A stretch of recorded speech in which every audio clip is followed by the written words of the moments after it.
What should we tackle today? Big world, big adventures? No, too touchy. Thomas and Friends Wood? Cheap merchandising. There must be something new to talk about. Wait, what's that? Oh god, it's something new. I can hear the songs already. Well, let's get started.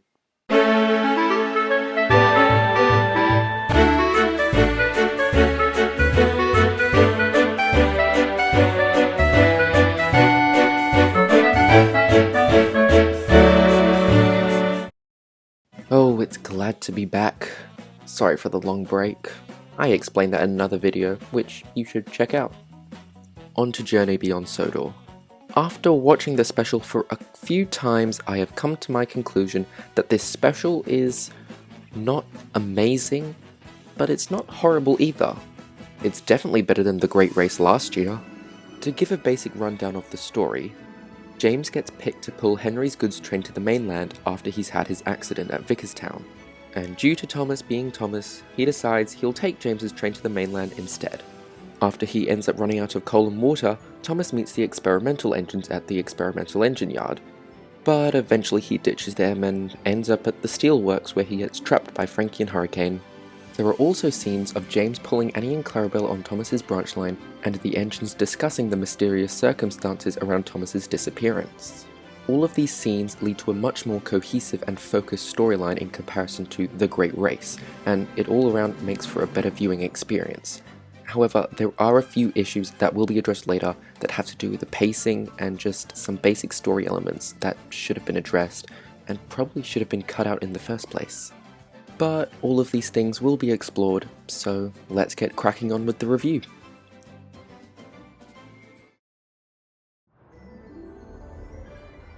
And what better way to start off a special is an introduction to the island of Sodor.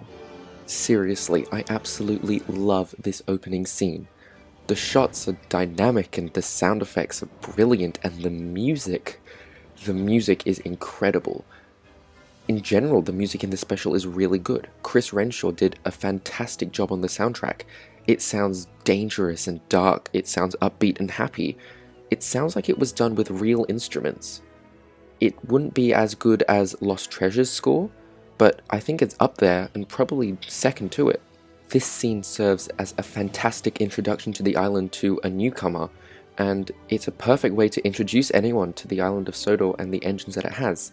Showing how specific engines work on specific lines is just really nice, and I feel like they're paying attention to kind of what we want to see as they're putting engines where they should be and not just everywhere on the island. We then get our catalyst for events, Henry's crash, wherein everything in the special happens because of this moment. This feels like a scene that really belongs in Thomas. It's devoid of any bouncing, bear in mind the trucks, but I can forgive that. And it feels like something you'd see normally. The crash itself is beautifully animated and feels like it has some weight to it. The sound when Henry goes off the rails and then bashes through the brick, it feels like it's a real machine that is crashing through something. The human reaction below is great as well, seeing the police try and stop the traffic and the mother hold her child. It feels like a living, breathed-in world, and I think that's what this scene does so well, and it's why this scene is so good. It feels like this could actually happen, like all Thomas stories should. But I've got to ask, what is that brake van made of? It just deflects Henry like he's nothing. Brake vans have really got an upgrade from the original series, that's for sure. We then transition into a stylized opening sequence that represents the kind of theme of the special itself, much like how with Misty Island Rescue we had Thomas going around Misty Island.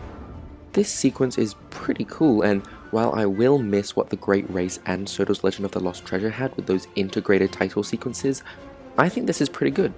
I really like the visuals, and the music again is top notch. And I love how at the end all the molten iron ended up making a map of the island of Sodor. That was a really nice touch. Honestly, this opening sets up this rest of the story pretty well, and it serves as a great introduction on its own merits. It's just great overall, and it's promising for the rest of the special. And amazingly, there's no Thomas to be seen. Hello, bunnies! Well, I guess I spoke too soon.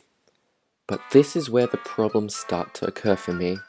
Thomas saying hello to the grass, the skies, the trees, the animals. Doesn't that remind you of something that a really young child would do?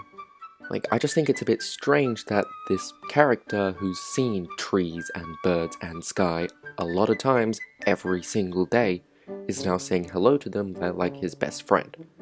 But I am glad that Toby actually said something. I really hope he appears again, and I'm sure he'll contribute so much to the special, much like Trevor.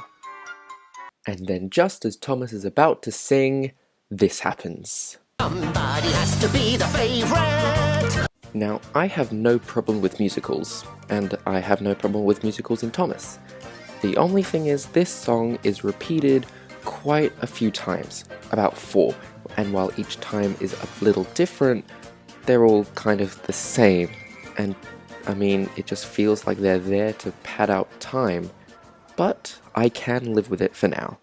And the song isn't really that bad, so it's okay, I guess. I just wanted to point it out. And now I'm going to tackle the big elephant in the room. The bouncing. Look, I'm going to be in the majority when I say this, but honestly I really do not like the bouncing.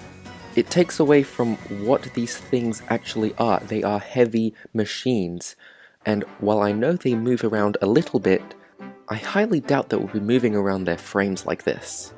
And while I know it's not as bad as Chuggington, and I'm obviously not really comparing the two because they are pretty much incomparable, I think it's a bit strange that they're stooping to that level to gain a child's attention. And it just feels like a shameless corporate cash grab, like waving a set of keys in front of a child in order to grab its attention. And I'm not saying, oh my gosh, it's so unrealistic, this sucks, because Thomas has been full of unrealism in the past years. I mean, even Sodor's Legend of the Lost Treasure, which is a fantastic film, has really weird and random moments. But I can accept them because it kind of feels grounded in the reality. This just feels bizarre. And I'm not going to ditch the series just because they bounce, but it can be a bit of a distraction, like it is here. I am fine with the bouncing in the songs, however, as it makes the engines feel like they're dancing and adds a bit of a movement, but during regular conversations I'd rather they kept it to a minimum. And that's one thing that I can be glad for, is the fact that the team have kept it to a minimum. There are moments in conversations where no one moves at all, and I think that's great. So back to the main story, we then encounter Thomas and the rest of the engines at Tidmouth Sheds, while Thomas discusses his problems with Percy. And it's a rather one-sided conversation. And one thing here that I can appreciate is that Percy just doesn't listen to Thomas. It really says something when your best friend doesn't want to listen to you complaining about something. Obviously shows that Thomas complains about this a lot, and it's true. The Thomas versus James dynamic has been done so many times now. We've seen it in season 19, we've seen it in The Great Discovery. I guess it's a little bit overplayed, but it works in the context of this special if they need an engine to be snooty and bratty, and an engine that isn't Gordon. And then, da-da-da-da, new Rosie. To give my thoughts on Rosie's new design, I quite like it. I do like her new colour scheme, and I really think it's better than that old pink she had, which is, I guess, pretty stereotypical. I also like that she's got her makeup gone. She looks more natural. And yes, I know Daisy has makeup, but honestly I thought it suited Daisy more. Sorry. The only thing on Rosie I don't like is that weird yellow underneath her footplate. It just looks quite off and rather toy-like in comparison to her rather nice design. But overall she looks good, and I can't wait to see what they do with her in season 21. So with this next scene, I'm going to be channeling my inner Sam the Train fan, so get ready for a bit of animation talk. 3, 2, 1, sorry Sam. Now, since ARC lost a month of production, I'm going to kind of spare them, but that doesn't mean I'm not going to say what I have to say. The animation in this scene in particular looks a little bit unfinished, and while the scale may seem grandiose, that can't exactly cover up what's wrong with it. You can see this through the unfinished sets, particularly the lack of grass and lack of ballast. It just makes it look quite odd and really bizarre in comparison to all the other scenes we've seen before, where ballast is present, and especially with the juxtaposing scene on Sodor, which has a complete set. It just looks a bit strange. And again, we see this unfinished animation in the next scene, which looks considerably worse than just that one. The track layout is really bizarre, and it has bridges crossing over lines that aren't even accessible from beneath. I don't know how this got through production, and I don't know how nobody noticed it in the first place, and it honestly looks like a toy. Furthermore, the fact that they use Toby as a mainland engine is also just really strange. Why would they have a tram engine pulling a passenger train on the main line on the mainland? And why would they use him twice, both of which you can see him if you look closely enough? Though I can commend this scene for the chaotic nature that it manages to create. It really does feel like Thomas is confused, and with that, I'm confused. I really like how they did that. Insert missed opportunity here. James doesn't mention the fact that he used to pull Annie and Clarabelle and used to want a branch line of his own. I'm actually kind of shocked that they didn't bring this up at all, considering how many mentions it had in The Adventure Begins. And now it's time to play Who's the Most Pointless Character in This Movie? For me, it is 100% Beresford, and I will get into that. For one thing, he adds nothing to the plot. Who's Thomas just feels like a useless song that they put in to try and pad out the runtime. I do like the song, but it serves no real purpose, while the rest of the songs all actually convey something. All the songs with James at the start, they're pretty much their exposition. The hottest place in town, that's their Frankie and Hurricane's methods, and so on and so forth. Who's Thomas adds nothing. It's not necessary, it could be cut out of this movie, and that's what I propose. Beresford should have been cut out of this movie in the first place, and we'll see another instance of this later where he should have been cut out in favour of another character. He also feels like he's been placed in this special just so Thomas can teach another character another moral. You can't force characters or people to be friends with you. I don't really understand why children need to be taught that, when that should be the parents who teach that to them. Also, shouldn't children just know you can't force people to be friends with you? It's just a little strange. And now it's time for even more characters. The experimental engines, minus Merlin. I actually found myself enjoying these characters a lot more than I thought I would, even Lexi, though I do have something to say about her. Theo was a surprise. I wasn't sure how much he was going to play, and I also heard he was going to be representing autism, but I didn't really get that here. He just seemed like someone who was shy. But honestly, I really like Theo's character. He's fun, and I like his design. It's weird, it's wacky, and it kind of fits in with the industrial theme of the special. It's cool. As for Lexi, she is definitely a mixed bag. For one, her voice changing thing is really weird, and eventually it kind of gets annoying how she just does it for no reason. It's never explained, no one ever talks about it, and it's just kind of there. I use the analogy of using keys to get a child's attention, and that's exactly what Lexi feels like. She's just kind of there to exist. Her voices are there to exist, no substance whatsoever. On the other hand, when she spoke normally, I thought she was nice. I thought she sounded fine, and I thought she made sense as a character. I wish we had more of that in the special. Though it may look a bit empty at times, I quite like the set design, and the look of the Steelworks is very interesting, just purely because I think it looks pretty good. I'm glad they didn't cheap out on this set. And with that, we finally meet our two unsuspecting antagonists, Hurricane and Frankie. Now, Hurricane and Frankie are quite interesting characters, as their motivations aren't purely evil. They just want someone to work with, even though we don't know that at this point. It shows how not all villains are good or bad.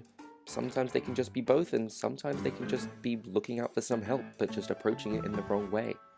Though I love Frankie's kind of creepy demeanor in some ways that she says the lines. I'd say he's a keeper, wouldn't you? In fact, I'd say he might be my favorite new engine. It's pretty clear that Frankie is the boss of the Steelworks, seeing how she bosses Hurricane and Thomas around. I mean, to be honest, they're kind of whipped. Furthermore, I noticed how Frankie hardly ever addressed Thomas by name, instead calling him Little tank engine, little tank engine, little tank engine, little tank engine. In my head, I was thinking of some kind of reason for this, and I came to the conclusion that what if Frankie never bothered to learn the names of the other engines she enslaved because she scrapped them? I mean, sure, engines have come and gone, like she says at the end, but surely there might have been some engines who stayed around. Wow, that's actually kind of sad. We then approached the third proper musical number of the special, The Hottest Place in Town, and this has to be one of my favorites. I just love the upbeat nature. It sounds kind of jazzy, and the instrumental sounds like something you'd hear in a club. Well, a jazz club. Plus, Frankie and Hurricane have really good singing voices. Their voice actors did an amazing job. The animation in this scene is also silky smooth and just really good all around. Well, apart from this. Come in and come along for the riding. Come in and come along for the riding. The song is also so damn catchy. Throughout my exams last week, I had this song playing in my head while I was doing my work. It didn't hinder me, but I was just kind of quietly humming it to myself. Symbolism! And the bouncing isn't too bad here. Like I said earlier, it just makes the engines feel like they're kind of dancing. I get why people would like it. Not so much in regular conversation, but we've already addressed that. And then we have slavery! Everyone's favourite thing! I do like the darker tone of this part of the special, especially considering how light and upbeat The Great Waste was last year. I'm actually kind of surprised that Mattel let the writers get away with an engine kidnapping Thomas and enslaving him to work in a factory. Quite mature, actually. Good on them for actually approving it. And I really like how they actually utilized real industrial processes in establishing the Steelworks. And the soundtrack is, once again, amazing. And just look at that gorgeous sunrise and the great effect of the molten slag pouring down the hills, and the actual cinders and ashes floating around Thomas. Oh, it just looks so good! We then arrive at a pretty much filler scene in the special. I get why it's in there. It's there for context and to see how Sodor is operating without Thomas. But it feels like it drags on a little bit. The previous scene of the Fat Controller spilling his tea and wondering where Thomas is really all that we needed, as we can see that it's kind of in chaos without him. Though I am curious, why is being lost not as bad as being delayed? I mean, being delayed doesn't seem like something that would be that big of an issue in the first place. And then we have another musical number, Thomas's solo, I Want to Go Home. To be honest, this song is rather forgettable. In fact, it's the only one that I never actually bothered to learn. It's a basic song, you kind of get the rhythm quickly, but I didn't really come back to rewatch this one, cause it's just a filler song, much like Who's Thomas, but I would say that this one is more essential to the plot than the other. We see Thomas missing Sodor, missing all of his friends, and how badly he just wants to be with them. But it's a slow song, and we already know how badly Thomas wants to go home. If I had to cut a musical number, I would still cut Who's Thomas, but this might have to be next. That doesn't mean it's bad per se, but it might just be a bit unnecessary. This next scene would definitely have to be one of my favorites in the special. Thomas trying to escape the Steelworks. This scene feels very tense from the moment it begins. It's Thomas looking around and the clouds rolling over the moon causing a big shadow of darkness to cover the Steelworks. The thunder and the lightning. It all adds and really works. As we see Thomas trying to push the gates forward with just his buffers, we see him failing, but we're really rooting for him. And then he finally gets the idea to grab some trucks and ram the door down. This moment is what really makes it for me. You just really want him to get through, and when he doesn't, and you see Frankie and Hurricane wake up, you get this feeling of urgency, like he needs to get out now. And it's just overall a great scene. The subsequent chase scene is also just as epic. You just really want Thomas to get away from these two. I love the Thomas and driver interactions in this scene as well. We don't usually see the engines talking to their drivers, so it was a nice surprise. And then we kind of meet our third experimental engine, Merlin. This is done in the creepiest and yet most Merlin way possible. He believes he's invisible and he's just kind of sneaking up on Thomas, but when you think about it, it's really an old guy chatting up some young kid in the woods. Anyone else think that's kind of creepy? And I love this. Merlin's coming for your babies. We're then treated to what I think is the biggest surprise in the special. James arriving at Bridlington Goods Yard. And guess who appears again? The Great Railway Show Diesels. This was such a surprise because I never expected to see them again. Ian McHugh had confirmed that nothing from the Great Race would carry over into the main series, and yet here we are in what appears to be the Great Race set with the Great Railway Show Diesels. However, I just think they used a part of his set to represent Bridlington Goods Yard, not that they were actually the same location. Also, can I just say how cool it is that we actually have another mainland location with a name? Feels like we don't get that very often. Usually they don't refer to the mainland as England, it's just the mainland, but it was nice to see some recognition. And now it's time for the next song. What is this, like number 5 or 6? I'm not really keeping count. We Can't Do Anything is a really nice song. I really like the beat that it gives, the quite piano instruments. It's not too in your face. It's more subtle and it's a softer and slower paced song. The visuals are quirky, representing the experimental engines themselves. And their singing voices aren't bad either, especially Lexi's. It's nice when she actually stays in one accent. And now it's time for the reveal of Merlin. I love Merlin's design. He's definitely my favorite out of the 3 experimental engines. He has such a normal design that he fits into the Thomas universe. He looks like an actual locomotive that you'd see on Sodor, and that's what I appreciate. He's normal. And I really like how his can-do attitude is contrasted with the other experimental engines' we can't do anything attitude. It creates a nice dynamic and makes Merlin feel like the old father of the group. And Hugh Bonneville's delivery is always a win. Seriously, he does a great job voicing Merlin, both in regular conversation and when he's singing. And Merlin's little invisibility on is fun. I like how it kind of harkens back to what his basis is, a stealth engine, and how they focused on hiding from things. Very interesting. Honestly, just gonna skip this part because it's not worth the time. It's filler, it's pointless, and it could have been excused completely and it would have made no difference to the story, again proving why Beresford is absolutely useless. Also, he picked Thomas up at the lip of his cab, swung him around, hung him by the ocean. I just think it's ridiculous. And yes, I'm very aware that this movie is for kids, but why not use the time to develop characters that you're actually making toys of, thereby you are able to sell more toys to kids. If it were up to me, I would use Merlin's invisibility as a way to hide Thomas from Frankie and Hurricane. He could create a smokescreen in order to hide Thomas or to give him an opportunity to escape. He already has so little screen time, why not give him more?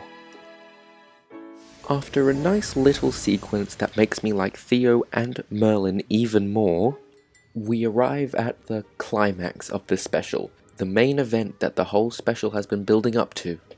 And I've got to be honest, it's a little bit lackluster. My biggest gripe is that there doesn't feel like there are any stakes. Things are just happening. No one seems to be in any real danger, and even when Thomas is, the danger is cheap and honestly stupid. The way he bounces around off things just make him feel like he's as light as a feather, and that's just... I'm gonna be honest, that's totally incorrect. I don't usually say that things are completely wrong, but this is just bad. No offense, but it's just shallow. He moves around like a hockey puck on the floor. He bounces off metal tubes. The sound he makes when a bucket hits him. A bucket hits Thomas. A locomotive, and he bounces away. He's like a ball. It's just a little bit strange and frankly very, very weird to me. Moving on from that, the chase just feels a little bit underwhelming. The music doesn't help it either, and this is the first time that I will say the music doesn't really fit. It's too light-hearted and too joyful. It shouldn't be. This is supposed to be the main conflict. This is the climax. It should kind of feel epic, and I know this isn't that kind of movie, and I know it's not Sodor's Legend of the Lost Treasure, but it still should have something that gives it that edge, but it doesn't. Now, I do like how they used all the experimental engines in the scene, as it felt natural that they were there. They didn't feel forced into anything, they were there to help, and that's good, I guess. And then it's time for Hurricane Sacrifice, and this move does feel quite in character, so I'll give them props for that. Hurricane was always the kinder one of the two. I always felt that he was under the control of Frankie, and in this instance it really shows. It's a noble sacrifice, and I'm surprised they had Hurricane scream and yell as he pretty much was dying. That was pretty gruesome, and I do like that they had the guts to actually show it, foreshadowing from earlier. That's nice. Continuity. And then we get to the resolution. Honestly, the resolution is okay. It's not the greatest, but I can live with it. Though Frankie beginning to cry really takes away from everything we've established from her before. She just becomes this weak character, and it just takes away from all the other characters that we've established. And also, Thomas just kind of forgives them out of nowhere. Yes, I get that he was saved by Hurricane, but it's still a really quick 180 that we've had. It's not the worst thing, and I know that we have to deliver a moral somehow, but it's just a bit strange how quickly he becomes happy and friendly towards them. I'd personally be pretty pissed if I was kept hostage and forced to work somewhere. But it's nice that all the characters' stories got wrapped up in a neat little package. I do like that the experimentals now work at the Steelworks, as it brings all the characters together, and I really do hope that we see them again, especially Merlin. I would be very pleased if he ever returned to the series. If the series still exists past season 21. God, big world, big adventure. Ooh, sorry, don't know what came over me there. And following the trend of the recent specials, we end with a musical number. And of course, it's Somebody Has to Be the Favourite. Wait, no, it's actually Nobody Has to Be the Favourite. Look at the character development, folks. Yes, I know that this song has been played quite a few times, but here I won't complain because they did remix it and change the title. And the song itself I do really love. I love the rhythm, I love the beat, I love the instruments. It just sounds great. Even the lyrics, though a bit on the moral heavy side, are great. I just love this song. It might be the contender for one of my favourites in the special, against The Hottest Place in Town, of course. It's just a great song, and I have nothing else to say. Well done, team.